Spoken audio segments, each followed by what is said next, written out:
और Paris Olympic में जो भारतीय खिलाड़ियों का शानदार प्रदर्शन जारी है, आइए दो तस्वीरें आपको इस वक्त दिखाते हैं। पेरिस ओलंपिक में भारतीय खिलाड़ियों के शानदार प्रदर्शन से जुड़ी हुई ये दो तस्वीरें हैं और इन तस्वीरों को देखकर आपका सीना गर्व से चौड़ा हो जाएगा। तो ये देखिए दो तस्वीरें हैं आपको।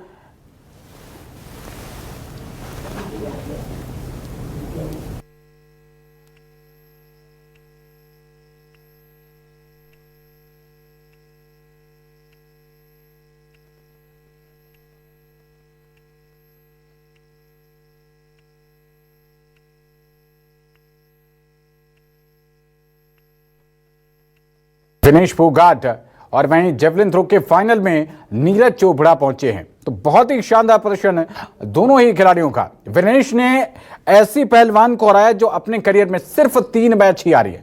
यूई सोसाकी जापान की जो पहलवान थी उनको करारी शिकस्त दी, पटकनी दी है।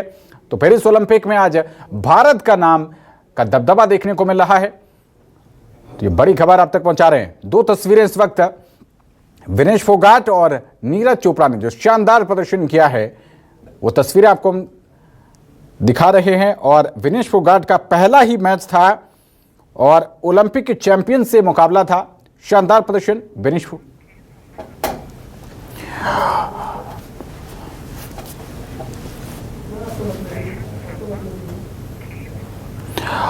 और इसी खबर पर ज्यादा जानकारी के साथ हमारे संवाददाता, खेल संवाददाता हमारे ऋषभ शर्मा जी जुड़ रहे हैं।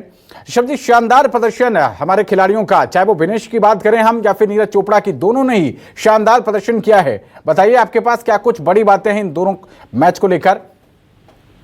देखिए, एक बात तो साफ है कि पेरिस ओलंपिक्स के अंदर भारत का जो सफर अब तक का रहा है वो बहुत अच्छा नहीं रहा। भारत ने कुल 3 मेडल भी जीते थे, लेकिन जैसा प्रदर्शन आज भारत के लिए पहले नीरज चोपड़ा और उनसे पहले विनेश फोगाट ने किया, उससे भारत की मेडल टैली में और ज्यादा मेडल आने की उम्मीदें बनती हुई नजर आ रही है। खासतौर से नीरज चोपड़ा जो कि टोक्यो ओलंपिक्स के भी गोल्ड मेडलिस्ट थे, वो तो हमेशा से मेडल के स्ट्रॉन्ग प्रोस्पेक्ट माने जा रहे थे, लेकिन इतनी अच्छी शुरुआत वो ओलंपिक्स में करेंगे ऐसा हम अभी तक नहीं सोच रहे थे। क्योंकि नीरज चोपड़ा ने अपने सीजन का ही नहीं बल्कि अपने ग्लोबल चैंपियनशिप के करियर का ये थ्रो फेंका आज।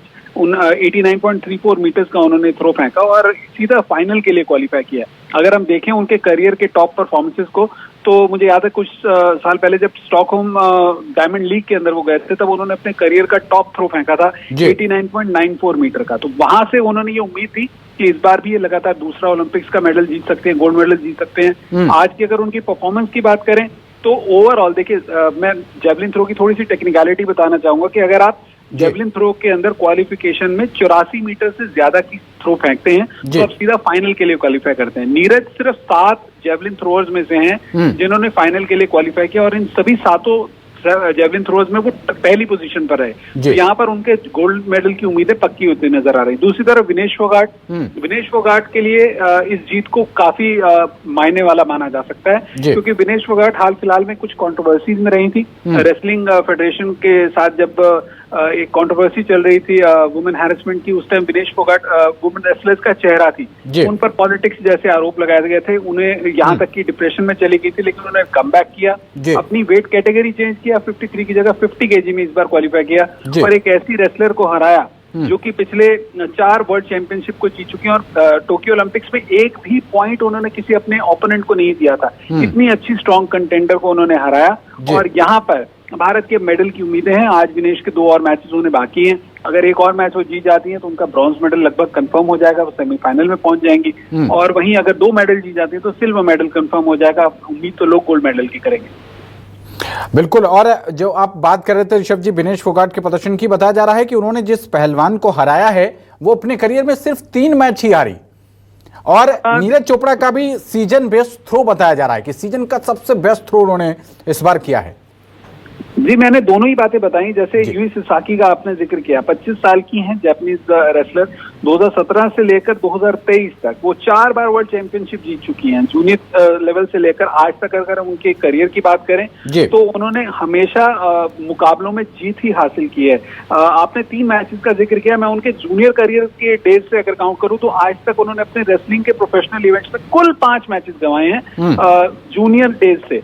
ये उनकी स्ट्रांगनेस के बारे में बताता है, उनकी उनकी गेम पर कंट्रोल के बारे में बताता है। और विनेश के खिलाफ भी उन्होंने आज तक कभी कोई भी मैच नहीं गंवाया था। ऐसे में एक ऐसे ओपोनेंट के खिलाफ बाउट को जीतना, जो कि पिछले ओलंपिक की गोल्ड मेडलिस्ट है, विनेश की बड़ी अचीवमेंट कही जाएगी। मैं तो कहूंगा मेडल से कम ये जीत नहीं है।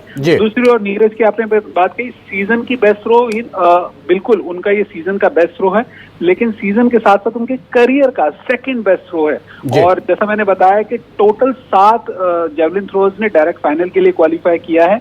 उन 7 में पहले पायदान पर नीरज चोपड़ा है। तो यहाँ पर उम्मीदें इस तरह से उनके इस प्रदर्शन को देखते हुए गोल्ड मेडल की एक बार फिर बनती हुई नजर आ रही है। वैसे मैं बता दूं कि जो नीरज चोपड़ा का गोल्ड मेडल मैच है, जो गोल्ड मेडल इवेंट होगा, वो 8 अगस्त को होना है और तब देर रात को ये इवेंट होगा, यानी कि हो सकता है कि 9 अगस्त की सुबह भारत के लिए इस बार भी पेरिस ओलंपिक्स में एक सुनहरी सुबह बनकर आए। चलिए, बहुत शुक्रिया ऋषभ जी आपका इस अहम जानकारी को दर्शकों तक पहुंचाने के लिए, साझा करने के लिए।